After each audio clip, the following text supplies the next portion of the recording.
globalisasi. Globalisasi diambil dari kata global dari Theodore Levitt pada tahun 1985. Globalisasi adalah proses sesuatu informasi, pemikiran, gaya hidup, dan teknologi yang mendunia. Globalisasi identik dengan global village, batas negara yang memudar karena teknologi informasi. Faktor penyebab globalisasi: yang pertama, transparansi pers; yang kedua, migrasi penduduk; yang ketiga, perkembangan iptek; yang keempat, pasar bebas. Globalisasi bidang budaya. Globalisasi bidang budaya adalah penyebaran gagasan, makna, dan nilai ke seluruh dunia dengan cara tertentu untuk memperluas dan mempererat hubungan sosial. Proses ini dibantu oleh: 1. Konsumsi budaya dibantu oleh internet; 2. Media budaya masyarakat; 3. Perjalanan di luar negeri. Adapun contoh globalisasi budaya yaitu penggunaan bahasa Inggris sebagai bahasa internasional; 2. Cara berpakaian yang mengikuti tren fashion di luar negeri atau Amerika Serikat, Jepang, Korea, dan lain-lain. Globalisasi bidang komunikasi. Globalisasi membuat setiap individu dapat berinteraksi dengan yang lainnya dimanapun dan kapanpun, lintas negara serta batasan waktu. Dengan adanya globalisasi komunikasi, berbagai jenis pertukaran informasi dapat dilakukan lintas wilayah, kapanpun dan dimanapun dengan cepat, efektif, dan efisientif. Contoh globalisasi komunikasi: 1. Penggunaan HP sebagai alat komunikasi; 2. Adanya video call sehingga kita tidak hanya dapat sekedar mendengar suara lawan bicara saja; 3. Munculnya berita-berita digital; 4. Adanya internet. Selanjutnya, globalisasi bidang ekonomi. Globalisasi ekonomi merupakan suatu aktivitas ekonomi dan perdagangan secara global dan terbuka. Dalam globalisasi ekonomi, berbagai negara dunia menjadi pasar yang satu dan semakin terintegrasi tanpa mengenal batas teritorial atau kewilayahan antar negara.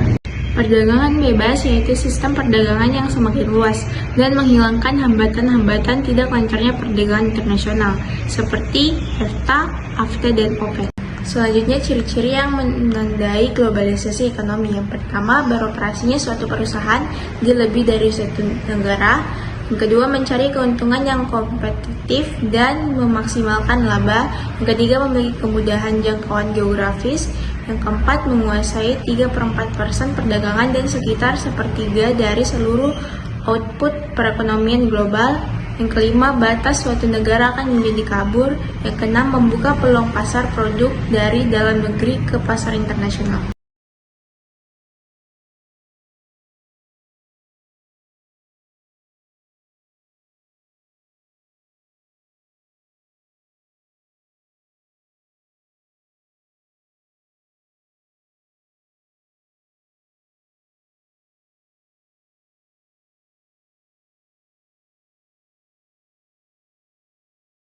Contoh globalisasi iptek: yang pertama, pemanfaatan teknologi penggantian mesin sebagai alat produksi; yang kedua, pemanfaatan teknologi komunikasi dan informasi; yang ketiga, penemuan robot dan alat canggih lainnya; yang keempat, bermunculannya situs aplikasi jual beli online; yang kelima, kecepatan informasi yang diperoleh masyarakat dengan adanya smartphone. Globalisasi transportasi adalah suatu proses perubahan yang terjadi secara cepat dalam bentuk kelompok maupun terjadi di seluruh dunia dalam bentuk transportasi.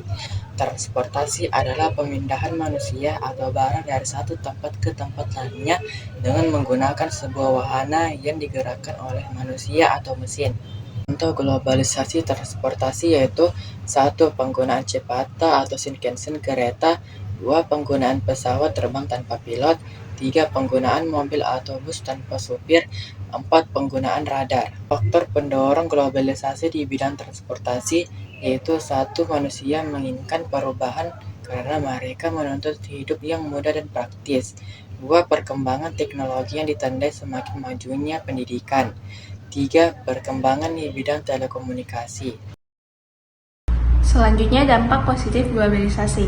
Yang pertama, berkembangnya ilmu pengetahuan dan teknologi. Yang kedua, meningkatnya produktivitas dan efisiensi. Yang ketiga, perekonomian suatu negara semakin meningkat. Yang keempat, meningkatnya taraf hidup masyarakat. Yang kelima, komunikasi semakin cepat dan mudah. Yang keenam, berkembangnya dunia pariwisata. Yang ketujuh, perkembangan alat komunikasi dan keterbukaan informasi. Dampak negatif globalisasi. Yang pertama, westernisasi. Yang kedua, demoralisasi. Yang ketiga, kesengajaan kamera ekonomi. Yang keempat, kriminalisasi. Yang kelima, pencemaran lingkungan. Yang keenam, kenakalan remaja. Yang ketujuh, individualisme yang semakin tinggi. Adapun upaya menghadapi globalisasi seperti 1. Menyaring setiap budaya asing yang masuk ke Indonesia, kemudian diadaptasi dan digunakan bersama-sama. 2. Berkompetisi dalam kemajuan iptek. 3. Menyiapkan SDM yang kompeten, kompetitif, dan memiliki kemampuan yang baik dalam menghadapi kompetisi globalisasi. 4. Memanfaatkan alat komunikasi demi kemajuan masa depan dan tidak menyalahgunakannya.